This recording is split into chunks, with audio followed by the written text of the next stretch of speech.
자, 오늘 열왕기하 12장에 있는 말씀으로 생각하려고 합니다. 우리 다 같이 한번 따라서 해보겠습니다. 각자의 자리에서 온전하라. 각자의 자리에서 온전하라. 네. 이스라엘의 그 사사 시대가 막을 내리면서 사람들이 하나님에게 우리도 왕을 세웠으면 좋겠다, 왕을 세워달라. 그래가지고 제일 처음에 세워진 왕이 사울 왕이잖아요. 그리고 그 다음에 다윗으로 이어졌다가 솔로몬으로 이어지게 되는데, 솔로몬의 말년에 솔로몬이 하나님 앞에 이렇게 바로 서지 못해서 나라가 두 개로 이렇게 나눠지게 되죠. 그래서 한쪽은 솔로몬의 아들이었던 르호보암을 통해서 유다라고 하는 나라가 내려가게 되고, 한쪽은 솔로몬의 신하였던 여로보암이라는 신하를 통해서 북방 이스라엘이라고 하는 나라가 이렇게 내려가게 됩니다. 이 북방 이스라엘은 아수르라고 하는 나라에게 주전 722년경에 멸망하는데, 그 멸망할 때까지 모두 19명의 왕이 이렇게 나라를 다스리다가 아수르에게 멸망을 당하게 되고, 유다는 르호보암으로부터 시작을 해가지고 바벨론의 주전 586년에 이 나라가 멸망하게 되는데, 그때까지 20명의 왕들, 다윗과 솔로몬을 합치면 22명이죠. 22명의 왕이 이렇게 그 나라를 다스리다가 바벨론에 의해서 나라가 멸망하게 됩니다. 그러니까 남북 전부 다 합쳐가지고 이스라엘의 처음 사울 왕서부터 그 마지막 유다의 마지막 왕까지 모두를 합치면 다 합쳐서 42명이 나라를 이렇게 다스렸습니다. 그러니까 42명의 왕들이 있었던 것이죠. 근데 그 다윗과 솔로몬을 통해서 내려가는 유다 왕국의 아사 왕이라든지 아니면 여호사밧, 요아스, 히스기야, 요시야 이런 몇몇의 왕들이 하나님에게 이렇게 마음에 합당한 그런 왕들이었고, 나머지는 대부분 다 유다에도 마찬가지고 이스라엘은 한 명도 하나님의 마음을 흡족하게 하는 그런 왕이 없었어요. 다 하나님을 등지고 나라를 통치하게 되는 그런 왕들이었습니다. 근데 그 중에서 유일하게 여자가 한 명 있었어요. 그게 아달랴라고 하는 유다를 6년 동안 치리하는 그 왕으로 아달랴가 있었는데, 이 이스라엘의 아합과 이세벨의 사이에서 태어난 그 딸이었는데, 유다 쪽으로 왕자에게 시집을 가서 나중에 왕이 되죠. 그러다가 우리가 지난 시간에 들었던 것처럼 이 아달랴가 자기의 아들들과 그리고 손자들을 몽땅 다 죽이고 자기가 나라를 치리하게 되는 이 치리자로 올라가게 됩니다. 그렇게 아달랴가 모든 왕이 될 수 있는 후보군에 있는 그 왕자들을 다 죽일 때, 그 어머니의 포악함 속에서, 그러니까 그 딸이죠. 여호세바라고 하는 딸인데 실제로 자기 친딸은 아니지만 아마 배다른 딸이었을 거라고 추정됩니다. 그 여호세바가 다 죽어가는 자기의 어떤 형제들이나 조카들이나 이런 사이에서 요아스라고 하는 이제 갓난 아이, 태어난 지 얼마 안 되는, 1살도 안 된 그 아이를 몰래 숨겨가지고, 아이가 젖을 먹어야 되니까 유모와 더불어서 하나님의 성전에다가 이렇게 감춰두어서 거기서 자라게 하는 거죠. 그렇게 할 수 있었던 것은 그 여호세바의 남편이 대제사장 여호야다라고 하는 사람이었어요. 그래서 거기로 가서 6년 동안을 숨어서 이렇게 요아스가 성장하게 되고, 6년이 지나서, 그러니까 아달랴가 그 기간 6년 동안을 치리하게 되는 거죠. 유다를. 그러는 기간에 7살이 될 때에 이 여호야다 제사장이 요아스를 데리고 나와서 이 사람이 다윗의 혈통이고 얘가 왕이 돼야 된다. 이렇게 세상 앞에 드러내놓으면서 반정을 일으키는 거죠. 그래서 요아스를 왕위에 오르게 하고 아달랴를 죽이게 됩니다.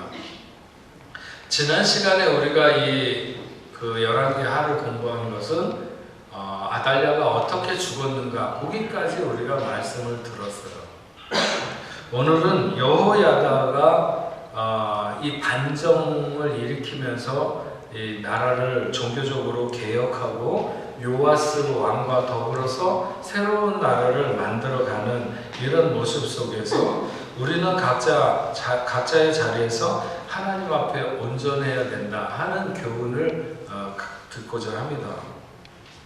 요아스라고 하는 이 왕은 거의 태어나서 한 달이 안 됐을 때 정별을 맞고 그의 할머니 아달랴가 왕궁의 모든 왕의 후보에 있는 자식들을 다 죽이고 있었습니다. 그 중에 고모인 여호세바가 이 요아스와 유모를 빼돌려서 성전에서 자라게 합니다. 그것은 그의 남편이 대제사장이었기 때문에 가능한 것이었죠.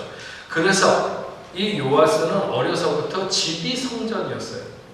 사실 저도 어렸을 때는 거의 그 교회에서 자랐습니다. 여러 가지 형편도 그랬고, 그래서 제가 사실은 어려서 초등학교, 중고등학교 지낼 때 거의 교회 의자에서 매일 자다시피 그렇게 보냈는데, 어쨌든 이 요아스도 어려서 하나님의 집이 자기 집이었어요. 그리고 아달랴라고 하는 그 왕비, 그 나라를 다스리는 이 사람이 7일 동안에는 하나님의 성전을 찾지 않은 것 같습니다. 실상은 왕이 하나님의 성전을 찾아가지고 늘 이렇게 돌아봐야 되는데, 이 사람은 우상을 섬기는 여인이었기 때문에 하나님의 성전을 찾지 않은 거죠.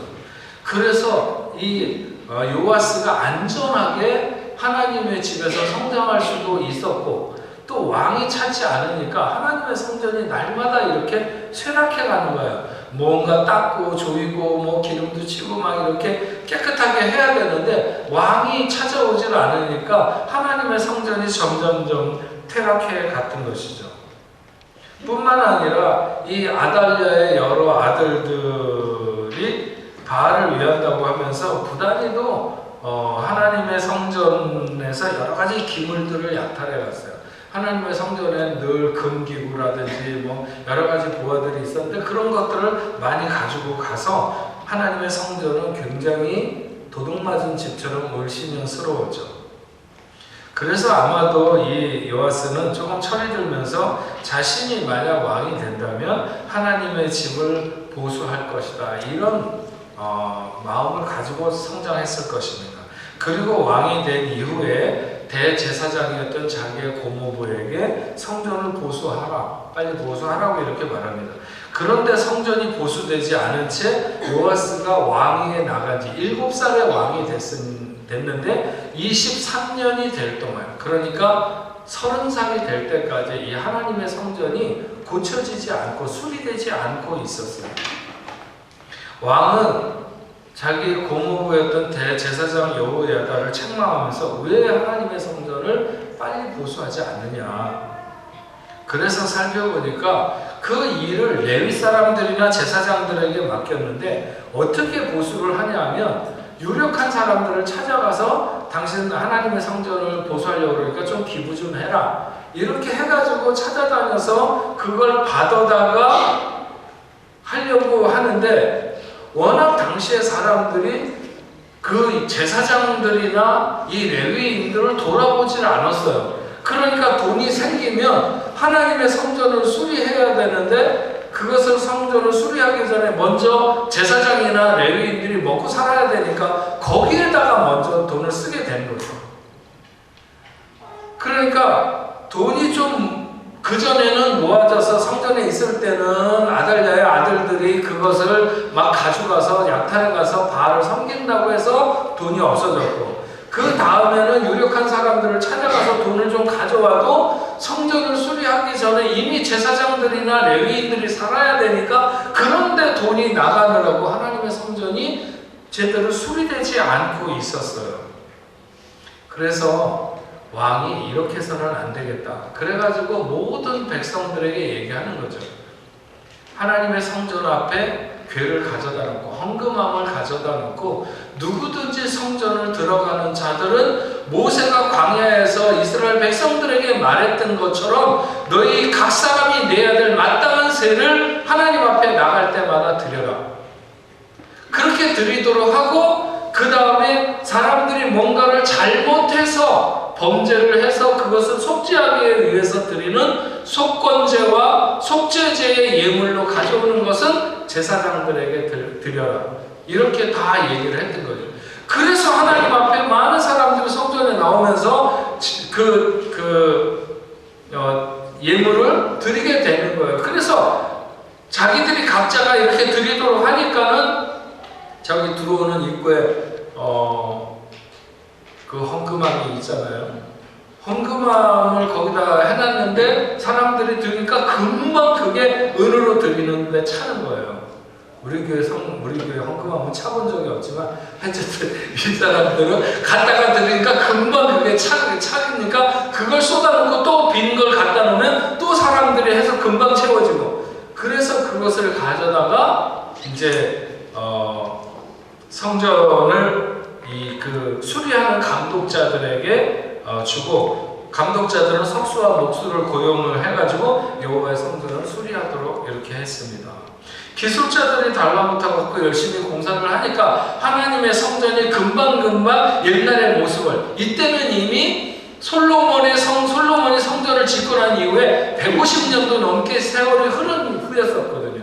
그러니까 얼마나 날먹겠어요. 그러니까 그러면서 이제 다시 보수를 하니까 하나님의 집이 옛날처럼 이렇게 견고하고 아름답게 옛날의 모습을 회복해 갔습니다. 그런데 그렇게 하나님의 성전을 수리하고도 남도록 되었어요. 돈이 남았어요. 그러니까 그 돈을 가지고 이제는 여호와의 전에서 쓰는 다른 기구들도 만들게 되었던 거죠.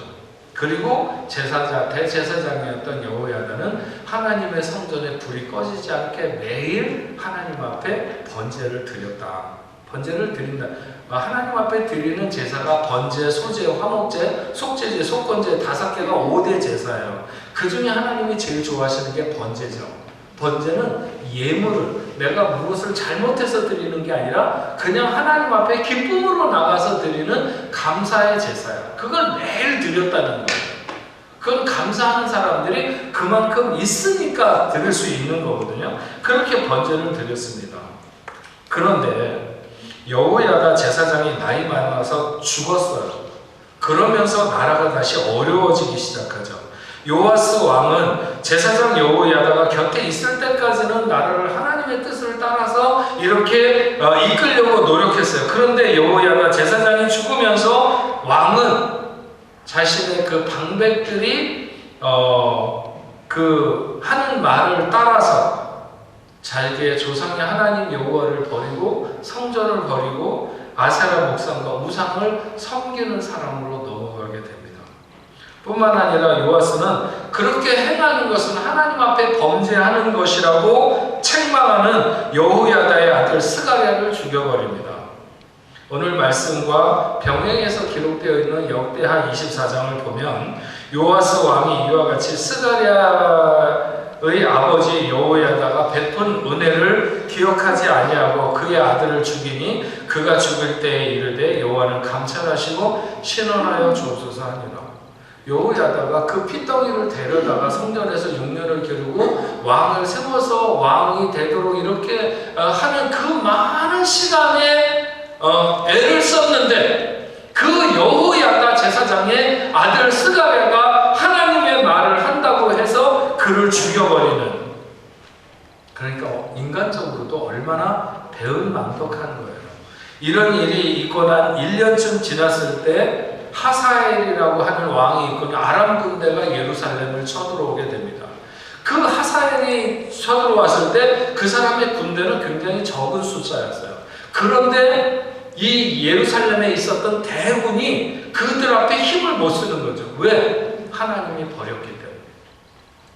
그래서 그냥 예루살렘을 완전히 도륙하고 그 안에 예루살렘 성전 안에 있었던 많은 금은 뭐 이런 것들을 베껴가지고 돌아가게 되는 거죠. 그때 이 요아스 왕이 크게 부상을 당합니다. 그때 그 요아스의 신하들이 생각할 때 우리의 왕이 왜 이렇게 부상을 당하고 우리가 왜 이렇게 그 아람 군대로부터 그 군대도 별 볼 일 없고 그렇게 큰 군대도 아닌데 우리가 왜 이렇게 되었나 그 이유를 찾게 되는 거죠. 그런 거 알게 되는 거예요. 그것은 여호야다의 그 아들들의 피를 흘린 죄값을 우리 왕이 받고 있다고 하는 것을 깨닫게 되는 거예요.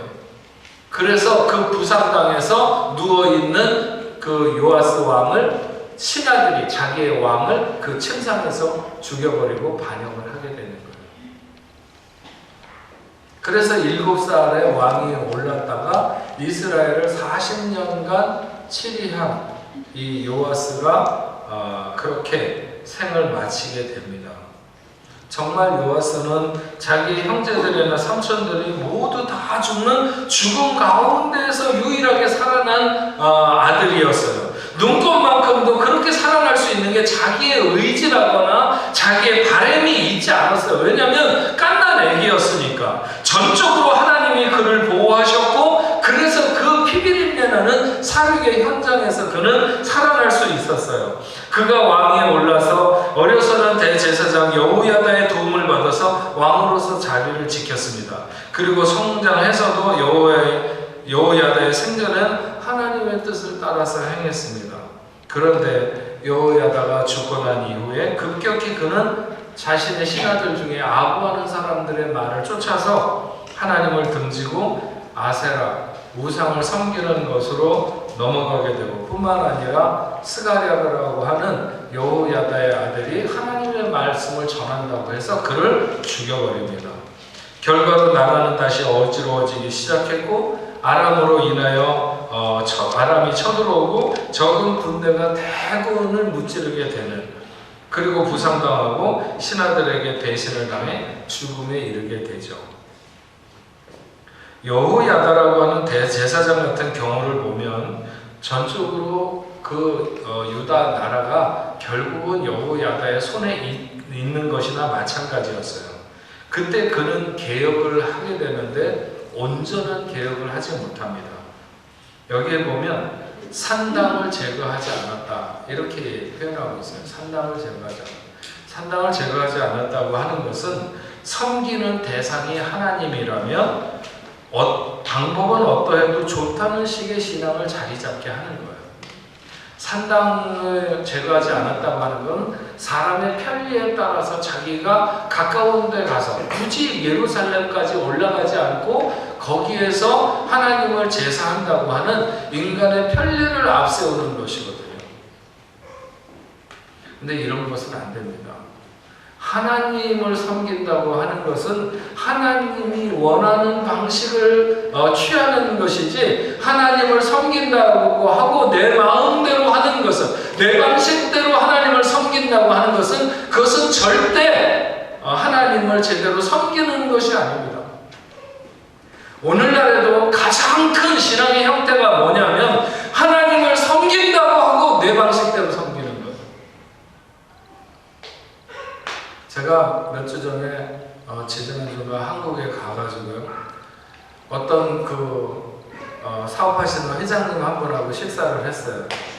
그런데 그분이 예전에는 사랑의 교회라는 교회를 다니다가 그 교회에서 좀 이렇게 문제가 있었잖아요. 옛날 교회랑. 그래서 이제 갈라지게 돼서 나오게 되고 그러다가 삼일교회라는 교회를 좀 다니다가 그러다가 어느 교회를 가게 되는데 그 간 교회 목사님이 요즘에 굉장히 말씀이 좋다고 그래가지고 많은 사람들이 말씀 좋다고. 그래서 저도 몇 번 이렇게 뭐 설교를 들어보진 않았어요. 그렇지만 어쨌든 그 설교문을 조금씩 이렇게 읽어보고 그러다가 누가 저한테 그분을 소개시켜 주겠다고 그분을 한번 모시는 게 어떻겠냐. 그래서 요즘에 굉장히 뜨는 분이고 그래서 제가 그분을 한번 모셔가지고 우리 교회에서 말씀을 들을까 이렇게 생각을 하고 있었어요.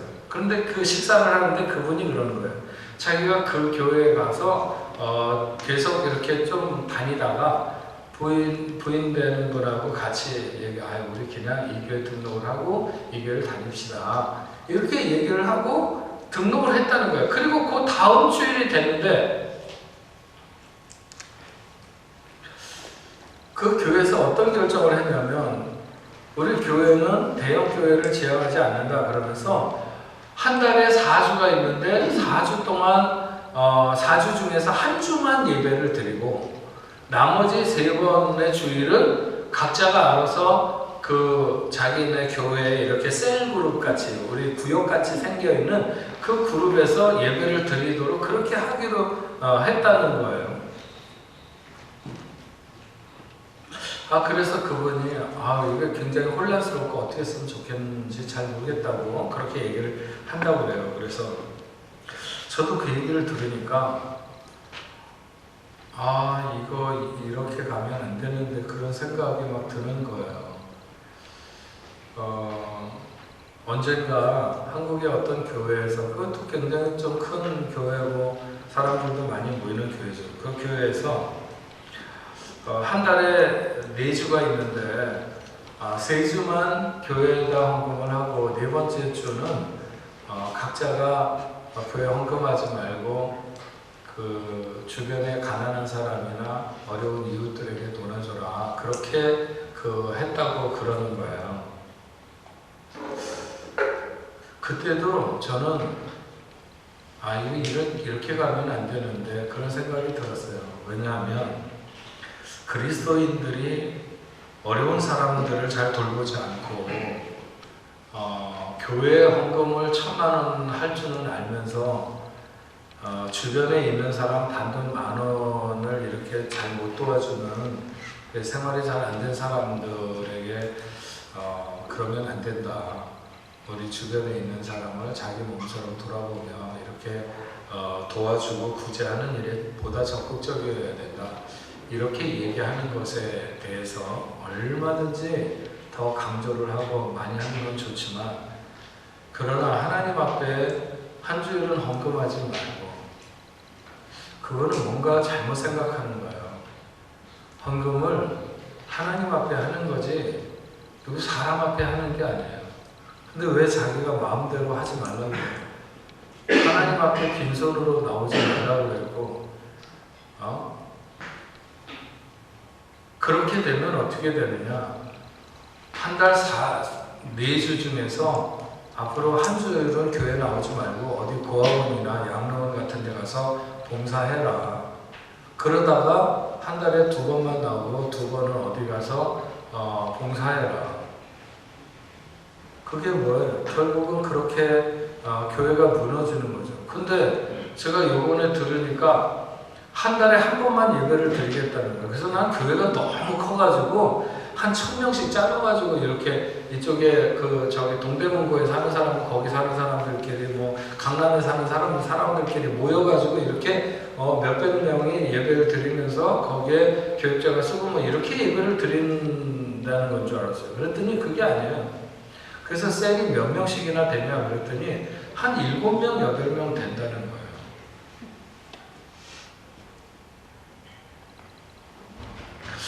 굉장히 위험한 그 시도라고 생각이 듭니다. 왜 신학을 공부하는 사람이 있고 왜 예배학을 공부하고 왜 성경을 공부하고 그 7명, 8명이 만약에 그 그룹이 100개가 된다면 그 모든 것에 사람들이 그렇게 이끌어갈 만한 사람들이 그렇게 균형되게 목사가 같이 하는 무슨 재직회를 하는데도 우리 맥주 한 잔씩 하면서 하죠. 뭐 이렇게 얘기하거나 또 아니면 뭐 이런 사람들 저런 사람들이 있어서 끊임없이 끊임없이 세상으로 흘러가려고 하는데, 아니 그냥 자기들끼리 6, 7명씩 모여가지고 뭘 겨냥해서 그렇게 한다는 거죠.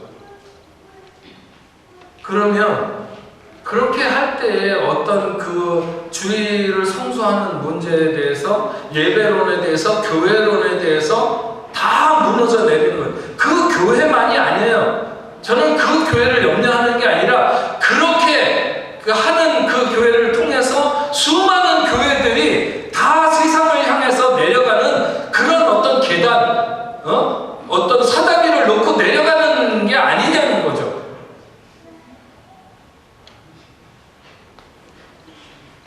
하나님을 믿는다고 하는 것은, 요번에 무슨 어디에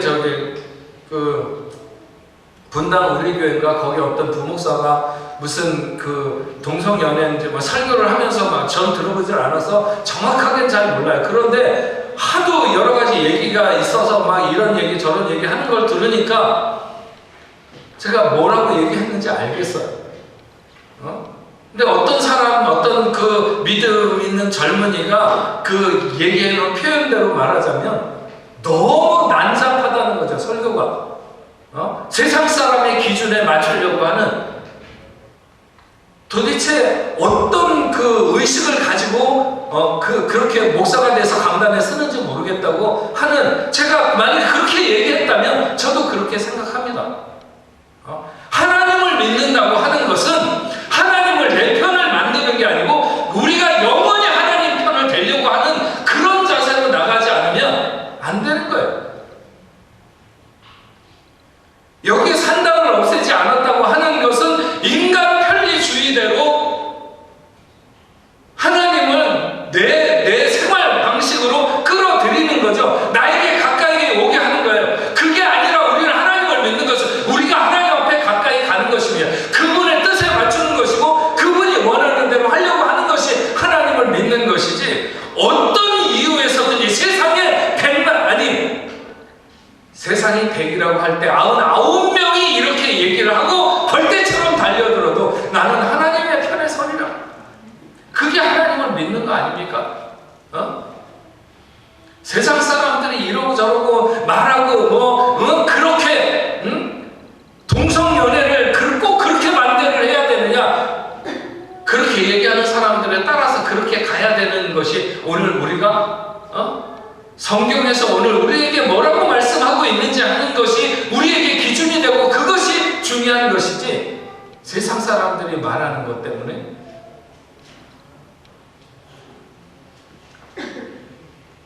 그래서 결국 이 여호야다의 어떤 그 종교 개혁은 본질 개혁이 아니라 껍질의 개혁, 물론 껍질도 까야 되겠지만 그러나 깊이까지 내려가지 못한 거죠. 또 하나님의 집이 수리되기를 원했어요. 그런데 긴 시간 동안 이행되지 않았습니다. 그래서 요아스 왕은 여호야다를 책망합니다. 사람들에게 모금을 해서 성전을 수리한다고 하는 것이 쉬운 문제는 아닙니다. 그러나 못해낼 일도 아니죠. 다만 여호야다는 그 문제에 대해서 보다 집중하지 못했고 먼 훗날의 사람이지만, 여러분 우리가 바벨론에서 돌아왔을 때 예루살렘 성벽을 쌓는 느헤미야를 생각해보자 이거예요. 느헤미야를 생각을 해보게 되면 그 느헤미야가 성벽을 쌓을 때 얼마나 안팎의 사람들의 공격이 심했는지 모릅니다. 그럼에도 불구하고 그가 오직 그 일에 딴 데 쳐다보지 않냐고 하나님께서 이루실 것을 믿고 52일 만에 그 성벽을 완성할 때 원수들이 다 깜짝 놀랐습니다. 근데 여호야다는 그렇지 못했던 거죠. 그래서 하나님의 성전을 관리하는 것이 그 대제사장에게서 왕에게로 넘어가게 됩니다. 오늘 그 본문 내용의 왕과 대제사장, 이 사람들이 한때 굉장히 하나님 앞에 좋은 모습을 갖기도 했었습니다. 그러나 너무 아쉬운 모습도 많은 거죠.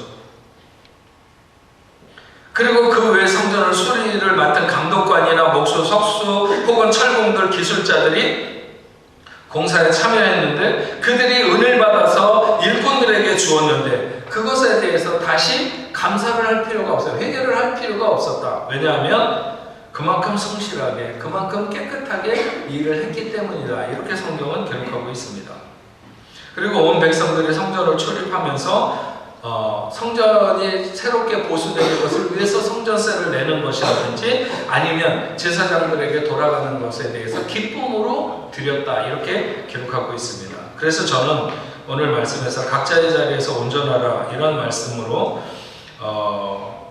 제목을 정했는데 뭔가 하나님 앞에 아쉬운 게 있는 거예요. 이 사람은 이 자리에서, 왕은 왕의 자리에서 이렇게 했어야 되고 대제사장은 대제사장의 자리에서 이렇게 해야 되는데 그렇게 못했다고 하는 것이죠.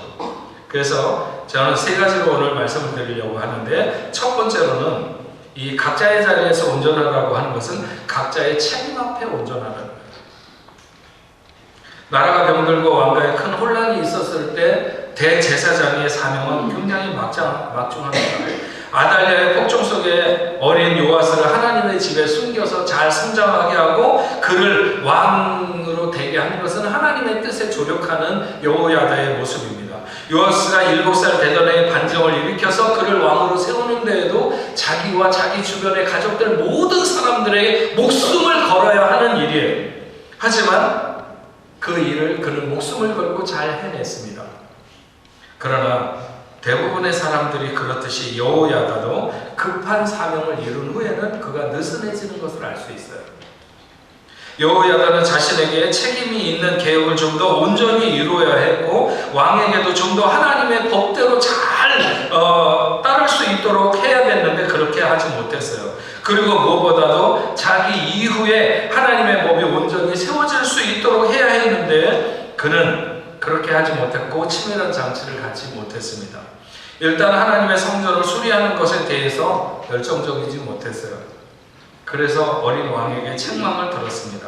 그리고 산당을 제거하지 않은 것은 개혁이 본질에 이르지 못했다고 하는 것이죠. 요아스 왕에게 두 아내를 그 여호야다가 정해져서 결혼을 하게 하는 것도 역시 율법을 따르는 온전한 행위가 아니었어요. 무엇보다도 자신이 죽고 난 이후에 왕은 돌아서게 됩니다. 왜 여호야다가 살아있는 동안에 왕이 하나님 보시기에 정직하게 행하려고 했는데 그가 죽은 후에는 여호야다의 아들들을 죽이면서까지 마치 아달랴처럼 그렇게 변질되어 갔느냐? 왕이 하나님 앞에 마음으로 서질 않았어요. 의식적으로는 하나님 앞에 섰지만 마음으로 서는 사람이 아니었어요. 그것을 여호야다가 왜 몰랐을까? 여호야다가 그렇게 온 마음과 열정을 다하는 자세를 갖고 있지 못했기 때문에 왕이 그렇다는 것을 눈치채지 못한 것이죠. 여호야다가 요아스를 왕으로 세울 때까지는 마치 살얼음을 걸어가는 것처럼 그렇게 조심스럽게 하나님 앞에 온 마음을 다해서 했습니다. 그런데 요아스가 왕이 되고 난 이후에 누군가 자기의 생명을 죽이려고 하는 이런 모든 장치가 다 풀어지고 난 이후에는 느슨해졌죠. 그래서 그에게 주어진 책임을 다하지 않았습니다. 성전이 빨리 건축되지 않은 것도, 개혁이 온전히 이루어지지 않는 것도, 왕에게 율법을 전하는 것이나 그가 마음으로 하나님을 섬기는 자세를 갖도록 하지 못한 것도 다 여호야다의 마음, 하나님의 사람의 마음이 게으르고 열정이 부족해서 책임을 다하고자 하는 자세가 부족했다고 하는 것입니다.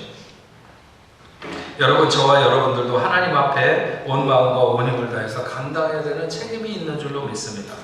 가정의 일원으로, 교회의 지체로, 그리고 직장이나 사회의 구성원으로 주어진 책임이 있고 감당해야 되는 사명이 있습니다. 때로는 그 책임이 무겁고 감당하기 힘들기도 합니다. 그래도 그 감당해야 되는 책임이 있기 때문에 우리의 인생이 가치 있고 균형 있는 삶을 우리가 살아갈 수 있는 것입니다. 언젠가도 한번 얘기했지만 저는 그 책임, 우리가 감당해야 되는 그 책임이 마치 배의 바닥에 있는 그 배를 만들면 그 바닥에 짐이 있습니다. 벨러스트라고 하는 평형수라고도 하죠. 물을 채우든지 아니면 무거운 옛날 같은 돌 같은 것을 채워서 뒤뚱뒤뚱거리지 않게 일정하게 배가 물속으로 이렇게 들어가 있도록 하는 그런 벨러스트가 있습니다. 그것은 버리면 안 되는 거죠. 세월호를 만들었던 사람도 그렇게 얘기를 해요. 그 세월호에도 원래 이 벨러스트가 있는데 그것을 그 물을 퍼내고 짐을 더 많이 싣기 위해서 그 짐을 더 많이 실은 거죠. 근데 그것이 어떤 순간에 사고를 일으켰을 때는 배가 완전히 이렇게 확 뒤집어진다는 거예요. 그렇게 되는 거죠. 그래서 그 사람은 그 배가 뒤집힌다. 배가 옆으로 기울었을 때 저 배가 뒤집힐 거다. 그렇게 얘기를 했다는 거예요. 그런데도 그 처치를 안 해서 결국 배가 뒤집히게 된 거죠. 그렇지 않고 그냥 옆으로 기울어 있었으면 천천히 물이 그렇게 순식간에 다 들어가는 건 아닙니다. 그런데 그 배가 그냥 팍 뒤집히는 바람에 결국 많은 사람들이 그렇게 희생되고 말았습니다. 평생 아프리카인들의 삶과 노예 제도를 폐지하기 위해서 살아온 데이비드 리빙스턴이라고 하는 사람 잘 알 줄 압니다. 그 사람에게 말할 수 없는 큰 고통이 있었어요. 그것은 집을 나간 방탕한 아들이 하나 있었던 것이죠. 그는 아들을 생각하면서 늘 남들 앞에 겸손한 마음을 가질 수밖에 없었어요. 옳은 말을 한마디 하려고 해도 그 아들이 마음에 걸리고 네 아들은 그런데 뭐 이런 거죠. 또 누가 어려움을 당하거나 도움이 필요로 하는 사람을 보게 되면 자기가 감당해야 되는 책임으로 생각을 하고 도왔습니다. 아버지로서의 책임이 그의 인생을 지키는 밸러스트와 같은 것이 되는 것이죠. 늘 그의 중심이 흔들리지 않고 가는. 여러분, 우리는 우리의 책임 앞에 온전해야 됩니다. 어떤 사람들은 세상의 책임 앞에는 비교적 열심히 잘하는 사람들이 있습니다. 그러나 하나님의 원하시는 책임 앞에서도 그러해야 되지 않겠습니까? 온 힘과 온 마음과 목숨을 다해서 하나님을 사랑하고 그 하나님이 원하시는 뜻 앞에 서서 감당해야 될 마땅한 일을 감당하지 않고 마다하지 않고 끝까지 감당해서 자기에 주어진 책임 앞에 온전히 설 수 있는 저와 여러분들이 되기를 소망합니다. 두 번째로는 각자의 시간 앞에 온전하라고 하는 것입니다. 여호야다 대제사장이 부족한 점이 있다면 부족한 점이 있었어요. 그래도 그의 나이 130까지 살았는데 떠날 때까지 그는 하나님 앞에 자신의 사명을 감당하려고 애를 쓰며 살았습니다. 하나님 보시기에 부족한 인생이었지 누가 옆에서 사람이 보기에 부족한 인생이 아니었어요. 하지만 요아스 왕에 대해서 생각해보면 너무나도 아쉬움이 많이 남습니다. 그는 자신이 어떤 환경에서 왕이 되었는지 알게 되었을 것이고 그것이 얼마나 하나님의 놀라운 은혜였고 주변 사람들의 은혜였는지 알았습니다. 그런데 요아스는 여호야다 죽음 이후에 급격히 타락합니다. 그래서 배은망덕하게도 여호야다 은혜를 입은 자의 아들을 죽인 것이죠. 하나님은 스가랴를 통해서 왜 하나님의 명령을 안 듣고 스스로 형통하지 못할 길을 택하느냐? 너희가 하나님을 버렸기 때문에 나도 너희를 버린다. 이런 말을 전해 듣고 왕이 저놈을 돌로 쳐 죽이라고 해서 사람들이 이 스가랴를 돌로 쳐서 죽게 합니다. 그의 어린 시절은 자기가 하나님 앞에 열심 있는 사람이 되리라고 하는 이런 다짐이 있었을 거예요. 그렇기 때문에 그는 왜 하나님의 성전을 빨리 수리하지 않느냐고 여호야다를 책망했고 그 방법을 자기가 찾아내서 하나님의 성전을 수리하게 됩니다. 하지만 하나님의 사람이 없는 시간에 그는 홀로 건강하게 서지 못했어요. 분명히 그에게 아첨하면서 하나님을 향한 마음을 돌려놓으려는 신하에게 넘어가면서 급격히 사악해지고 분별력이 흐려지고 나라를 망가지게 하면서 자신도 무너지게 된 것이죠. 그는 홀로 서지 못하는 사람이었고 사람을 의지하는 왕이었어요. 그렇게 하나님이 아니라 사람을 바라보고 사람을 의지하고 또 흉내내는 사람이 우상숭배로 전락하는 것은 당연한 수순이 아니겠습니까? 한때는 하나님의 성전의 수리를 위해서 애를 쓰는 사람이었습니다. 그런데 한때는 성전의 보물을 뜯어다가 하사엘 왕에게 원수에게 갖다 주는데 열심을 내었습니다. 언젠가 하나님 앞에서 선한 시간을 살았습니다. 그러나 또 언젠가는 하나님 앞에서 악한 시간을 살게 됩니다. 그는 시간 앞에 온전하지 못했습니다. 수많은 이스라엘의 왕들이 유다의 왕들이 이 요아스의 길을 걸었습니다. 이스라엘의 왕들 중에 한 명도 하나님 앞에 마음에 든 왕이 없었는데 처음부터 끝까지 그런 것은 아닙니다. 한때는 하나님 앞에 바로 서려고 노력하고 애를 썼던 시간도 있었습니다. 그러나 결국 자신의 시간을 온전히 지켜내지 못한 것이죠. 다윗의 아들 솔로몬의 경우에도 그의 시작은 얼마나 아름답고 대단합니까? 하늘문이 조금만 열려도 열려진 문을 통해서 쏟아지는 복을 인생이 감당할 수 없습니다. 그런데 하나님은 솔로몬에게 하늘문을 활짝 여시고 원하는 것을 모두 가질 수 있도록 해주셨습니다. 그러나 그도 시간 앞에 온전하지 못했습니다. 그의 마지막은 그의 첫 시작에 비하면 너무나도 크게 무너졌고 멀리 떠내려가 버리고 말았습니다. 요즘 저에게 한 가지 소망이 있다면 딴 것이 아닙니다. 조금씩 어제보다 오늘이 더 하나님의 마음에 합한 삶이 되어서 그것이 저의 습관이 되고 인격이 되고 제 정체성이 되어서 그렇게 살다가 하나님 앞에 서게 될 수 있기를 소망하는 것입니다. 시간 앞에 뒤로 물러서지 말아야 된다.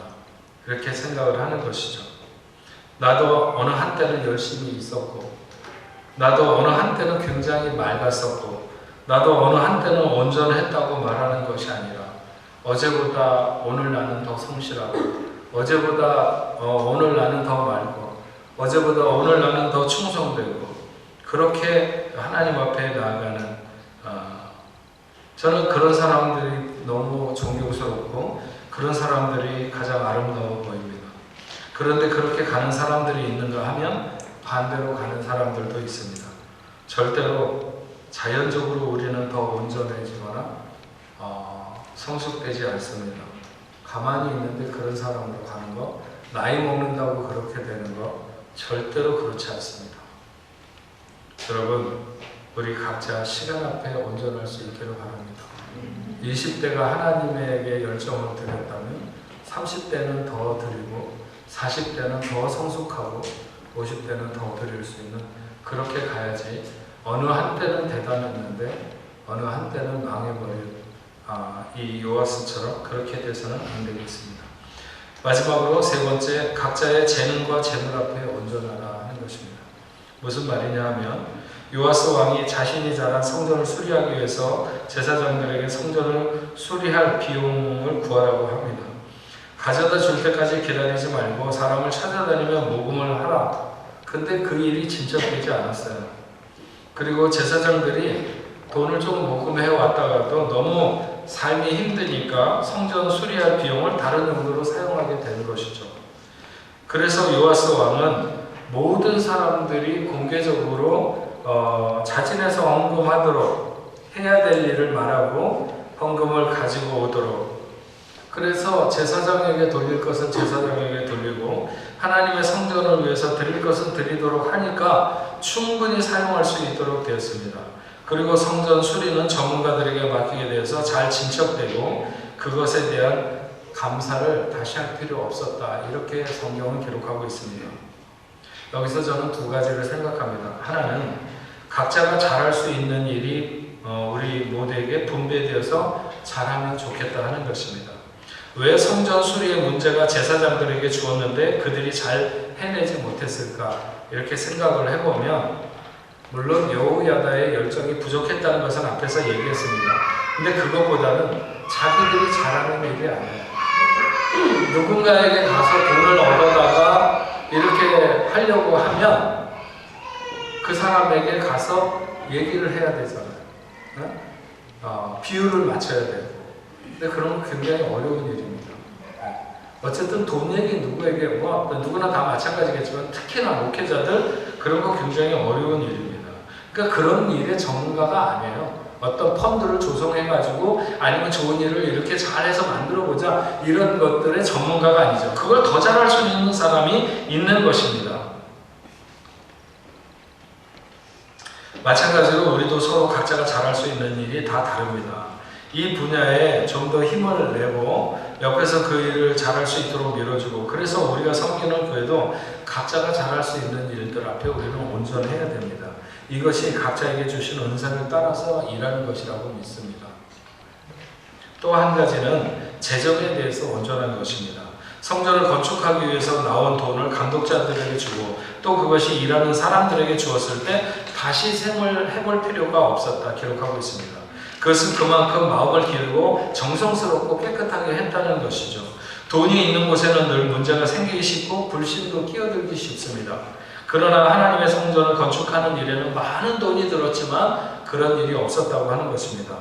처음에 제사장들에게 모금하라고 하고 또 모금을 하려고 하면 이런저런 어려움이 있을 수 있고 어떤 이들이 많이 헌신을 해서 내놓아도 모아두면 예전에는 성전에 돈이 많이 있었어요. 그런 것을 그 아달랴의 아들들이 바알을 섬긴다고 그러면서 가지고 갔고 약탈해갖고 그 후에는 제사장들이 너무 어려우니까 생활에 먼저 쓰게 된 거예요.